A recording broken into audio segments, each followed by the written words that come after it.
ربك ألا تعبدوا إلا إياه وبالوالدين إحسانا إما يبلغن عندك الكبر أحدهما أو كلاهما فلا تقل لهما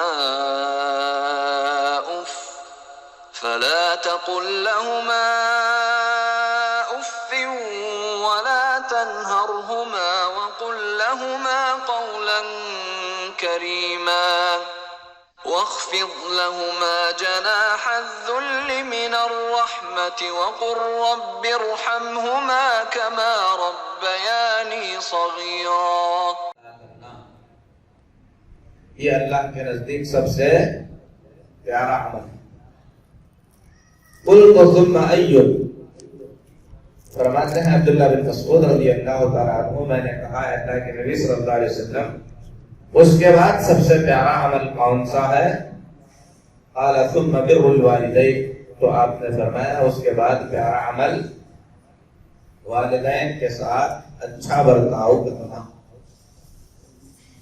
قلت ثم أي میں نے کہا پھر اس کے بعد کون سا عمل سب سے پیارا ہے؟ قال ثم الجهاد فی سبیل اللہ آپ نے فرمایا پھر اللہ کے راہ میں جہاد کرنا. تو والدین کے ساتھ حسن سلوک کو اللہ کے نبی صلی اللہ علیہ وسلم نے جہاد سے پہلے بیان کیا. اللہ کے حقوق کے بعد سب سے عظیم حق والدین کا ہے اور والدین میں بھی ماں کا ہے جیسا کہ اگلی حدیثوں میں آئے گا. فرماتے ہیں عبداللہ بن مسعود رضی اللہ تعالی عنہ حدثنی بہن اللہ کے نبی صلی اللہ علیہ وسلم نے اتنی باتیں مجھے بتلائی. وَلَوْ اسْتَزَدْتُهُ لَزَادَنِي اگر میں اللہ کے نبی سے اور زیادہ پوچھتا کہ پھر کون سا عمل افضل ہے پھر کون سا عمل افضل ہے تو اللہ کے نبی صلی اللہ علیہ وسلم مجھے اور بھی اعمال کے بارے میں بتلاتے. تو امام بخاری رحمۃ اللہ علیہ کتاب کے آغاز میں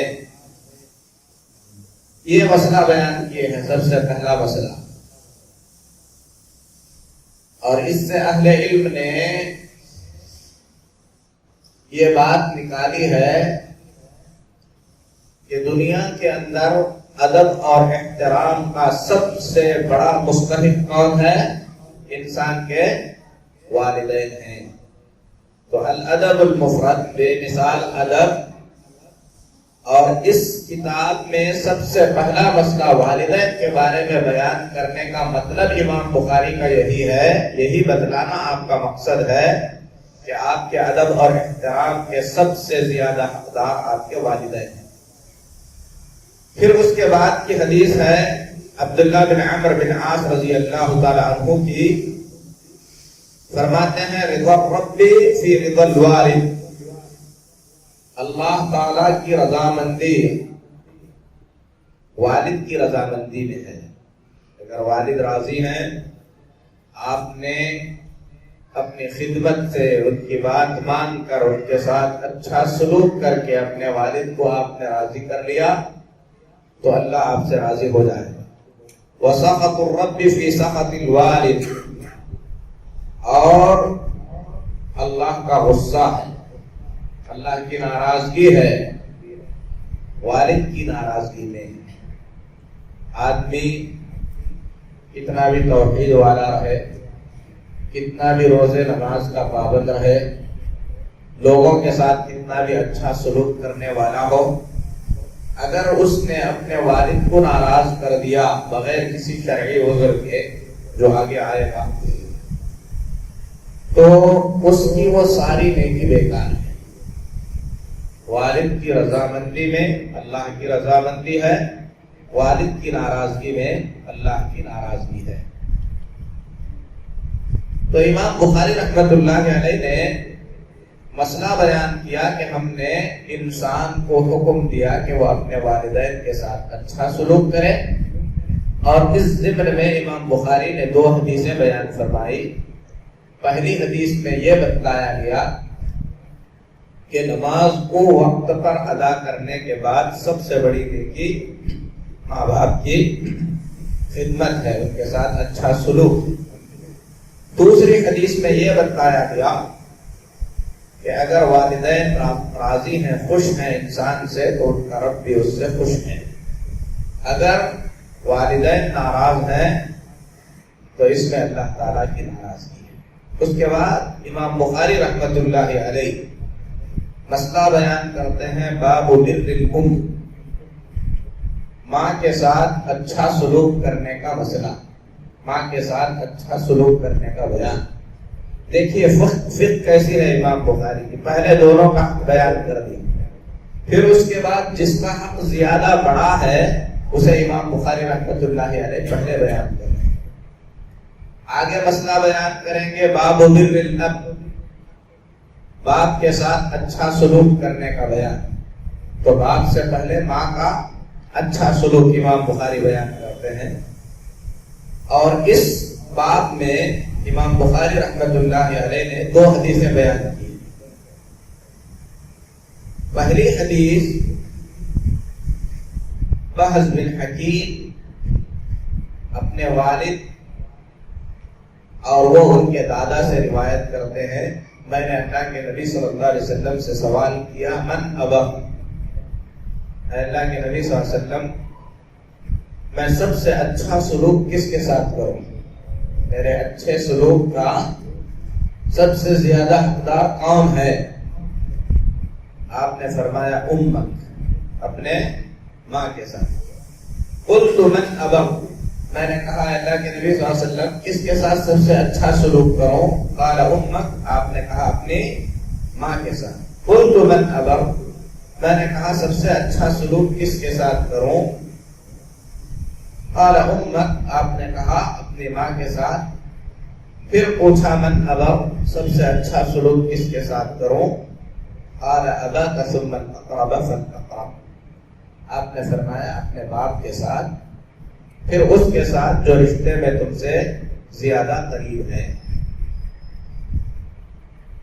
تو اہل علم کہتے ہیں اس حدیث پاک میں اللہ کے نبی صلی اللہ علیہ وسلم نے ماں کا جو درجہ ہے، ماں کا جو رتبہ ہے، ماں کے ساتھ جو احسان ہونا چاہیے، اس کی مقدار بیان فرمائی کہ باپ کے ساتھ جتنا احسان ہونا چاہیے ماں کے ساتھ اس کے 3 حصے زیادہ ہونا چاہیے۔ یہ ماں کا درجہ ہے جو اللہ نے بھی دیا ہے اور اللہ کے رسول صلی اللہ علیہ وسلم نے بھی دیا ہے۔ جب ہم قرآن پاک پڑھتے ہیں، قرآن پاک میں اللہ تبارک و تعالیٰ نے جہاں پر ماں باپ کے بارے میں بیان کیا، ان کے حقوق اللہ نے بیان کیے، وہاں پر اگر غور کریں تو ایک بات ملے گی۔ قرآن میں اللہ فرماتا ہے وَوَصَّيْنَا الْإِنسَانَ بِوَالِدَيْهِ إِحْسَانًا، ہم نے انسان کو اس بات کا حکم دیا ہے کہ وہ اپنے والدین کے ساتھ اچھا سلوک کرے۔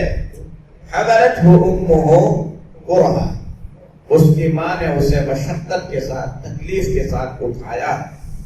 وَوَضَعَتْهُ كُرْهًا، اور اس کی ماں نے اسے مشقت کے ساتھ جنم لیا۔ وَحَمْلُهُ وَفِصَالُهُ 30 شَهْرًا، اپنے پیٹ میں اٹھا کر دودھ پلانے میں 30 مہینے کی مشقت اس نے برداشت کی ہے۔ یہ بات اللہ نے بیان، غور کریں اس میں۔ دوسری آیت میں اللہ فرماتا ہے وَوَصَّيْنَا الْإِنسَانَ بِوَالِدَيْهِ، ہم نے انسان کو حکم دیا کہ وہ اپنے ماں باپ کے ساتھ اچھا سلوک کرے۔ حملتہ امہ وہنا علی وہن، اس کی ماں نے مصیبت پر مصیبت اٹھائی ہے۔ وفصالہ فی عامین، اور 2 سال تک دودھ پلا کر اس کے بعد اس نے دودھ چھوڑایا۔ ان دونوں آیتوں میں اللہ تعالیٰ ماں باپ کے ساتھ اچھا سلوک کرنے کا حکم دیتا ہے، اور ساتھ ہی اللہ تعالیٰ وجہ بتا رہا ہے کہ کیوں ایسا کیا جائے۔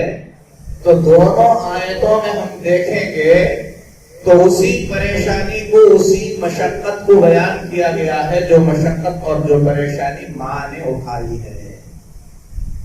دونوں آیتوں میں اللہ نے کہا والدین کے ساتھ حسن سلوک کا حکم دیا، ماں نے اسے اپنے پیٹ میں اٹھایا، ماں نے اسے جنم دیا، ماں نے اسے دودھ پلایا. دوسری آیت میں بھی اللہ تعالیٰ نے کہا ہم نے انسان کو ماں باپ کے ساتھ اچھا سلوک کرنے کا حکم دیا، کیونکہ مصیبت اور پریشانی کے ساتھ اس کی ماں نے اسے پیٹ میں رکھ کر اسے جنم دے کر اسے دودھ پلایا. دونوں آیتوں میں اللہ تعالیٰ نے باپ کی طرف سے اٹھائی جانے والی پریشانی کا ذکر ہی نہیں کیا، کیونکہ جتنی پریشانی ماں نے اٹھائی ہے اس پریشانی کے مقابلے میں باپ جو کچھ کرتا ہے اسے دیکھا جائے تو وہ ذکر کے قابل نہیں ہے. اسی لیے ماں کا درجہ بہت زیادہ اہم ہے. حمل کے دوران ہونے والی پریشانی اسے کوئی مرد نہیں سمجھ سکتا، عورت ہی سمجھ سکتی ہے جو حمل کی پریشانیاں برداشت کی ہے. ولادت کے وقت ہونے والی پریشانی اسے بھی کوئی نہیں سمجھ سکتا. اسی لیے آگے حدیث آئے گی، عبداللہ بن عمر سے ایک آدمی نے کہا میں اپنی ماں کو یمن سے اٹھا کر لایا ہوں کندھے پر اور پورا حج کرایا ہوں، کیا میری ماں کا حق ادا ہو گیا؟ تو عبداللہ بن عمر نے کہا پورا حق وہ تو کبھی ادا ہو ہی نہیں سکتا. اتنا سب کچھ تم نے جو کیا ہے یہ سارے کا سارا اس حق کو بھی ادا نہیں کر سکتا جو تمہاری ماں نے جنم دیتے وقت ایک مرتبہ چیخا ہوگا. کیونکہ وہ برداشت سے باہر کی تکلیف ہے جو عورت اپنے بچے کے لیے اٹھاتی ہے. اتنی تکلیف دے کر دنیا میں آنے کے بعد وہ اپنے بچے کو سینے سے لگاتی ہے. تو اسی لیے ماں کا درجہ اللہ نے بھی اور اللہ کے رسول صلی اللہ علیہ وسلم نے بھی باپ سے زیادہ بڑا قرار دیا ہے. ہم کو بھی چاہیے کہ ہم جو بچوں کے باپ بن چکے ہیں اپنے بچوں کو اس بات کی تربیت دیں کہ ہمارے بچے اپنی ماں کا ہم سے زیادہ خیال رکھیں، اس کے ساتھ اچھا سلوک کریں، کیونکہ یہ حق ماں کو بھیک میں نہیں ملا ہے، یہ اللہ کی طرف سے دیا گیا حق ہے. اس کی ادائیگی میں ہم تمام کو کوشش کرنا چاہیے. یہ دین اسلام کی خوبی ہے، جزاء الاحسان الا الاحسان، احسان کا بدلہ احسان ہی سے چکے گا. تو ماں نے جو مشقتیں اٹھائی ہیں وہ مشقتیں بحیثیت والدین کے ماں کی مشقت، ماں کی تکلیف، ماں کی اٹھائی ہوئی پریشانی باپ کی مشقت اور تکلیف سے بہت زیادہ ہے. اس لیے وہ حسن سلوک کی باپ سے زیادہ حقدار ہے. اللہ کے نبی صلی اللہ علیہ وسلم نے 3 مرتبہ کہا اپنی ماں کا، اپنی ماں کا، اپنے ماں کا، یعنی حسن سلوک سب سے زیادہ کرو. اور چوتھے مرتبہ میں آپ نے فرمایا اپنے باپ کا. پھر آپ نے فرمایا پھر جو رشتے میں جتنا قریبی ہوگا اتنا وہ حسن سلوک کا حقدار ہوگا. اس کے بعد امام بخاری رحمۃ اللہ علیہ نے عبداللہ بن عباس رضی اللہ تعالی عنہ کے ساتھ پیش آیا ایک واقعہ بیان کیا ہے. فرماتے ہیں عن ابن عباس انه اتاه رجل فقال، حضرت ابن عباس رضی اللہ تعالی عنہ کے پاس ایک آدمی آیا، اس نے کہا انی خطبت امرأة فابت ان تنکحنی، میں نے ایک عورت کو نکاح کا پیغام دیا، اس سے میں شادی کرنا چاہتا تھا، میں نے نکاح کا پیغام دیا، اس نے نکاح کرنے سے انکار کر دیا. وجہ کوئی بھی ہو سکتی ہے. وخطبها غیری، میرے علاوہ دوسرا ایک آدمی اسے نکاح کا پیغام دیا. فاحبت ان تنکحه، اس نے اس شخص کے ساتھ نکاح کرنے کو پسند کر لیا، یعنی وہ عورت اس کے ساتھ نکاح کرنے کو راضی ہو گئی. فغرت علیہا فقتلتها، یہ چیز مجھے برداشت نہیں ہوئی کہ میں نکاح کرنا چاہتا تھا، میرے ساتھ راضی نہیں، دوسرا کرنا چاہا، اس کے ساتھ راضی ہو گئی، تو میری غیرت جو ہے گوارا نہیں کی، مجھے غصہ آ گیا، میں نے اسے جان سے مار دیا، قتل کر دیا۔ آ کر عبداللہ بن عباس سے پوچھتا ہے فَهَلْ لِي مِن تَوْبَةٍ،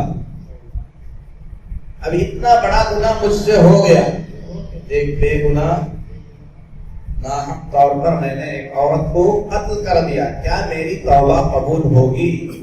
کیا میری توبہ کا کوئی راستہ بن سکتا ہے؟ قال امک حیہ، عبداللہ بن عباس رضی اللہ تعالیٰ عنہ نے پوچھا کیا تیری ماں زندہ ہے؟ قال لا، اس آدمی نے کہا کہ نہیں۔ عبداللہ بن عباس نے کہا تب الی اللہ وتقرب الیہ ما استطعت، جاؤ اللہ سے توبہ کرتے رہو اور زیادہ سے زیادہ نیکیاں کر کے اللہ کو منانے کی کوشش کرو۔ فرماتے ہیں عبداللہ بن عباس رضی اللہ تعالیٰ عنہ کے شاگرد عطا بن یسار رضی اللہ رحمۃ اللہ علیہ تابعین ہیں، میں نے اس آدمی کے جانے کے بعد جا کر عبداللہ بن عباس سے پوچھا لما سألته عن حیاة امی، اے ابن عباس آپ نے اس آدمی سے یہ کیوں پوچھا کہ کیا تیری ماں زندہ ہے؟ اس سوال کے پیچھے راز کیا ہے؟ آپ نے کیوں اس کی ماں کی زندگی کے بارے میں جاننا چاہا؟ تو عبداللہ بن عباس نے فرمایا انی لا اعلم عملا اقرب الى اللہ من بر الوالدہ، میرے علم کے مطابق والدہ کی خدمت سے بڑی نیکی میرے ذہن میں کوئی دوسری نہیں ہے۔ اب یہ جو اثر ہے، یہ حدیث ہے عبداللہ بن عباس سے، نبی صلی اللہ علیہ وسلم کا فرمان نہیں ہے اس میں۔ تو کچھ حدیثیں ہیں جس میں نبی صلی اللہ علیہ وسلم نے کہا، نبی صلی اللہ علیہ وسلم نے کیا، اس طریقے کی بات ہوتی ہے، اسے حدیث کہتے ہیں۔ اور کچھ ایسے واقعات ہوتے ہیں یا کچھ ایسی باتیں ہوتی ہیں جو صحابی تک جا کر رک جاتی ہیں، جیسے اس واقعے میں اللہ کے نبی صلی اللہ علیہ وسلم کا اس میں ذکر نہیں، تو اس کو محدثین کہتے ہیں اثر۔ تو یہ جو اثر ہے، حدیث بھی کہتے ہیں، اثر بھی کہتے ہیں، یہ جو اثر ہے اس میں کئی باتیں جو ہے غور کے لائق کی ہیں۔ سب سے پہلی بات، اس آدمی نے کہا میں نے نکاح کا پیغام دیا، اس نے نہیں مانا، دوسرے نے پیغام دیا، اس سے نکاح کرنے تیار ہو گئی اور مجھے غیرت آ گئی اور میں نے جان سے مار دیا۔ تو اہل علم یہاں پر ایک مسئلہ بیان کرتے ہیں کہ آدمی کو غیر شرعی غیرت نہیں پالنا چاہیے۔ غیرت کی حد ہے، آدمی اپنے گھر کی محرم عورتوں پر غیرت کرے، یہ مردانگی ہے، اخلاق ہے، یہ ہمت اور بہادری کا کام ہے کہ آپ کے گھر کی کسی عورت کو کسی نے غلط نظر سے دیکھا، آپ اس کی دفاع میں کھڑ جائیں، یہاں تک کہ اگر آپ اپنی جان بھی دے دیتے ہیں تو یہ تعریف کے لائق بات ہے۔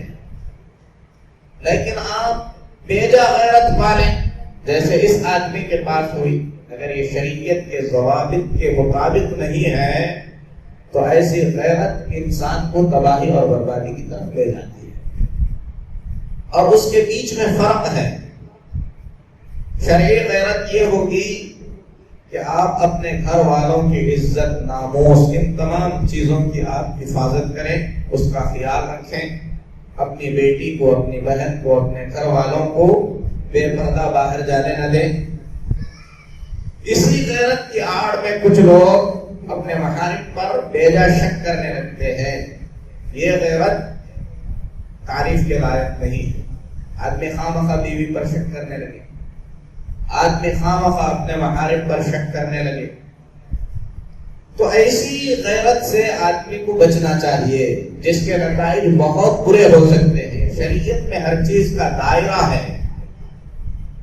اللہ تعالیٰ نے جب زنا کے بارے میں فرامین نازل کیا کہ زنا کی تہمت لگانے والے کو 80 کوڑے مارے جائیں گے ورنہ اسے 4 گواہ پیش کرنے ہوں گے، نبی صلی اللہ علیہ وسلم کے پاس ایک مسئلہ آیا. پوچھا گیا اللہ کے نبی صلی اللہ علیہ وسلم، اگر کوئی اپنی گھر والی کو کسی کے ساتھ دیکھ لے تو وہ کیا کرے؟ تو اس وقت شرعی حکم یہی تھا کہ وہ 4 گواہ پیش کرے. تو سعد بن معاذ رضی اللہ تعالیٰ عنہ جو انصار کے نوجوان صحابہ میں سے تھے پریشان ہو گئے، کہنے لگے اے اللہ کے نبی صلی اللہ علیہ وسلم، کوئی اپنی گھر والی کو کسی کے ساتھ دیکھے تو وہ 4 گواہ ڈھونڈنے جائے، اللہ کی قسم یہ مجھ سے برداشت نہیں ہوگا، میں تو اپنی تلوار نکال کر اس کا کام تمام کر دوں گا. اللہ کے نبی صلی اللہ علیہ وسلم اس وقت صحابہ کے ساتھ تھے، آپ نے فرمایا اتعجبون من غیرت سعد، تم کو سعد بن معاذ کی غیرت پر بہت تعجب ہو رہا ہے؟ اللہ کی قسم میں سعد سے زیادہ غیرت مند ہوں، اور اللہ ہم سب سے زیادہ غیرت مند ہے. اگر اللہ نے یہ قانون اتارا ہے تو اس میں اس کی حکمت ہے. تو وہاں پر غیرت ہے، لیکن شریعت سے ٹکرانے والی غیرت محمود نہیں ہے، تعریف کے لائق نہیں ہے. تو آدمی ایسی غیرت پالے جو شریعت کے مطابق ہو. دوسرا مسئلہ اہل علم نے اس میں یہ بیان کیا ہے کہ اس آدمی نے اتنا بڑا گناہ کر لیا، ایک عورت کو بغیر کسی حق کے قتل کر دیا، اس کے بعد شرمندگی ہوئی.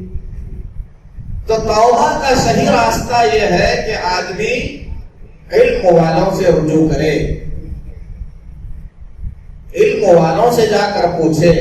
جیسا کہ شخص جا کر کس سے پوچھا؟ عبداللہ بن عباس رضی اللہ تعالیٰ عنہ سے. علم والوں سے پوچھیں گے جن کے پاس حقیقت میں کتاب و سنت کا علم ہے، اللہ سے ڈرنے والے ہیں، وہ آپ کو راستہ دکھائیں گے، آپ کو ہار نہیں دلائیں گے، آپ کو غلط راستے پر نہیں لے جائیں گے. بنی اسرائیل کا وہ واقعہ مشہور ہے. ایک آدمی نے 99 قتل کیے، 90 پر 9 آدمیوں کو مار دیا. جا کر کس سے پوچھا؟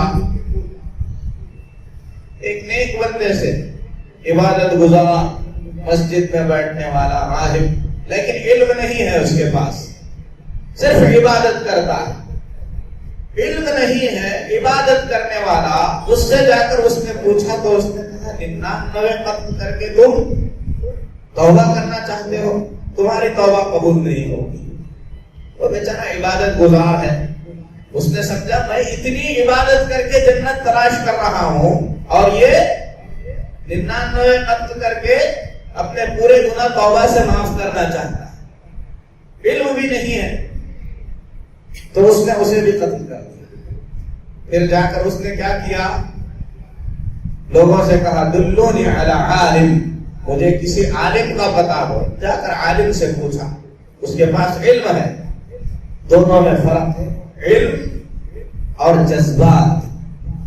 جذبات انسان کو ہمیشہ کہاں لے جاتے ہیں؟ غلط راستے پر لے جاتے ہیں. علم آدمی کو سیدھے راستے پر لے جاتے ہیں. 99 مار کر اب تم توبہ کرو گے، یہ جذبات ہیں. اتنا بڑا گناہ کیا، اب تو سدھرے گا. علم کیا ہے؟ اللہ کی رحمت وسیع ہے، آدمی دل سے شرمندہ ہو اللہ معاف کرتا ہے. تو یہاں پر آپ کو کئی حدیثیں ملیں گی. لوگوں سے کوئی بڑا مسئلہ ہوتا ایسے ویسوں کے پاس لے جاتے تھے. کس کے پاس جاتے تھے؟ صحابہ میں سے جو علماء ہیں. عبداللہ بن عباس کے پاس. مسلم کی پہلی حدیث دیکھو، وہاں پر عبداللہ بن عمر کے پاس گئے لوگ جب جو ہے خوارج کا یہ قدر کا مسئلہ پیش آیا، تقدیر کا مسئلہ. تو آدمی علم والوں کو تلاش کرے. زندگی کے اندر اگر اللہ تعالیٰ کے راستے سے آدمی بھٹک جائے، کوئی بڑا مسئلہ پیش آئے، جذبات میں آ کر فیصلہ نہ لے، علم کی روشنی میں فیصلہ لے. جو شخص علم کی روشنی میں فیصلہ لے گا وہ ہلاک نہیں ہوگا۔ تو عبداللہ بن عباس رضی اللہ تعالیٰ عنہ نے، دیکھو اس کا جرم کتنا بڑا ہے، بغیر کسی سبب کے عورت کو مار دیا جانے سے۔ عبداللہ بن عباس رضی اللہ تعالیٰ عنہ نے اسے دو باتیں کہی۔ سب سے پہلی بات، تب اللہ، اللہ سے توبہ کرو۔ دوسری بات کہی، وَتَقَرَّبْ إِلَيْهِ مَا اسْتَطَعْتَ، جتنا تم سے ہو سکے اتنا تم اللہ کو منانے کی کوشش کرو، اللہ کا قرب حاصل کرو۔ توبہ کے اندر یہ دو چیزیں ضروری ہیں۔ آدمی اپنے گناہ پر بچتا ہے، اسے شرمندگی ہو، نہیں کرنا چاہیے تھا میں کیا، پریشانی اس کے زندگی کے اندر ظاہر ہو، پریشان رہے گناہ کو لے کر۔ اور دوسری چیز، زیادہ سے زیادہ نیکیاں کرے تاکہ اس گناہ کو مٹا دیا جائے۔ اور عبداللہ بن عباس رضی اللہ تعالیٰ عنہ نے اس سے اس کی ماں کے بارے میں پوچھا۔ جیسے ہی اس نے کہا کہ میں ایسا ایسا کیا ہوں، کیا میرے لیے توبہ ہے؟ آپ نے کیا کہا؟ اَأُمُّكَ حَيَّةٌ، کیا تیری ماں زندہ ہے؟ وہاں پر ان کے شاگرد بھی بیٹھے تھے۔ عبداللہ بن عباس نے جب اس آدمی نے کہا نہیں ہے، پھر عبداللہ بن عباس نے اسے جواب دیا اور بھیج دیا۔ اس کے بعد آ کر عبداللہ بن عباس کے شاگرد عطا بن یسار نے پوچھا کہ آپ نے ماں کے بارے میں کیوں پوچھا؟ اس میں علم حاصل کرنے کا ایک بڑا ادب ہے۔ جب علم آپ کو سکھایا جا رہا ہے، بیچ میں آپ بات کاٹ کر نہ پوچھیں۔ حالانکہ عبداللہ بن عباس سوال کیے کہ تیری ماں زندہ ہے؟ اس نے کہا نہیں ہے۔ عبداللہ بن عباس نے جواب دیا، بھیج دیا اسے، کہا کہ جاؤ توبہ کرو اور نیکیاں کرو۔ تو عطا بن یسار جو تھے، ان کے دل میں سوال کھٹک رہا تھا کہ عبداللہ بن عباس نے اس کی ماں کے بارے میں کیوں پوچھا، لیکن انہوں نے مجلس میں ٹوک کر عبداللہ بن عباس سے نہیں پوچھا کہ آپ اس کی ماں کا کیوں پوچھ رہے ہیں، اس سے کیا تعلق ہے؟ فرماتے ہیں جب وہ چلا گیا تو ذهبت فسألت ابن عباس، پھر میں اٹھ کر عبداللہ بن عباس کے پاس گیا، جا کر میں نے پوچھا لما سألته عن حیات امہ، آپ نے ان کی ماں کے بارے میں کیوں پوچھا؟ تو عبداللہ بن عباس کا جواب بھی دیکھیے کتنا زیادہ موزوں ہے۔ فرماتے ہیں لا اعلم عملا اقرب الى اللہ من بر الوالدہ، میرے علم کے مطابق ماں کے ساتھ اچھا سلوک کرنے سے بڑی نیکی نہیں ہے۔ عبداللہ بن عباس نے یہ نہیں کہا کہ ماں کے ساتھ اچھا سلوک کرنا ہی سب سے بڑی نیکی ہے، فرماتے ہیں میرے علم کے مطابق۔ تو یہ ادب ہے۔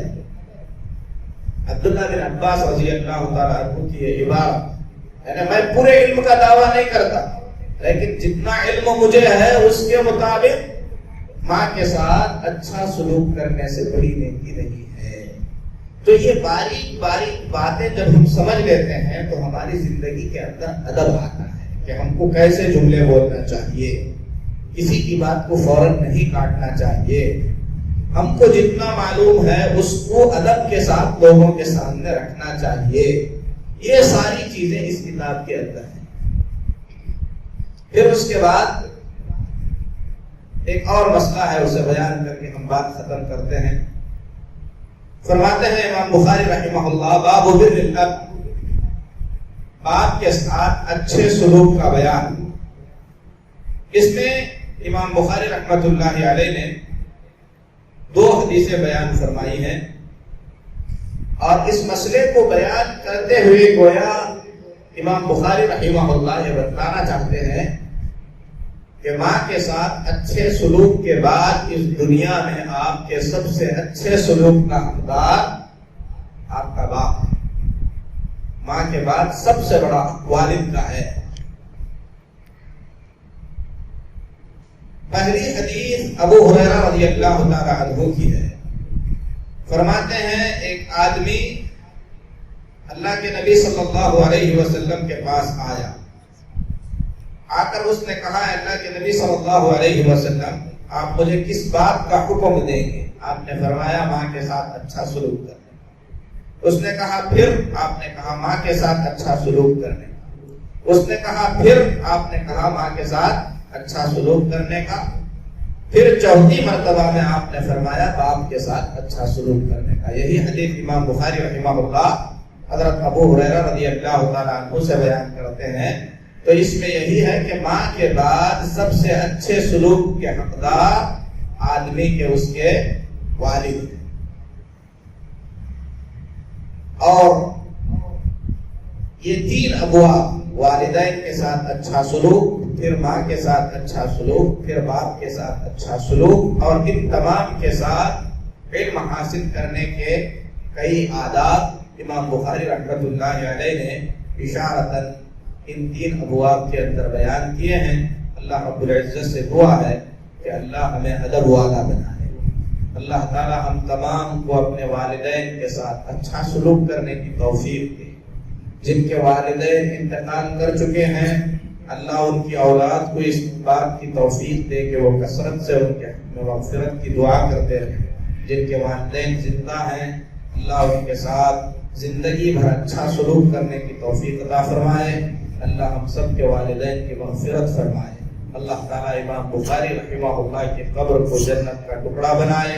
تمام اہل علم کی قبر کو اللہ تعالیٰ نور سے بھر دے۔ اللہ تعالیٰ ہمارے اسلاف کی تمام خطاؤں کو معاف فرمائے، ان کی قبروں کو اللہ تعالیٰ جنت کا ٹکڑا بنائے۔ آمین۔ صلی اللہ علیہ وسلم محمد وعلی آلہ وصحبہ اجمعین۔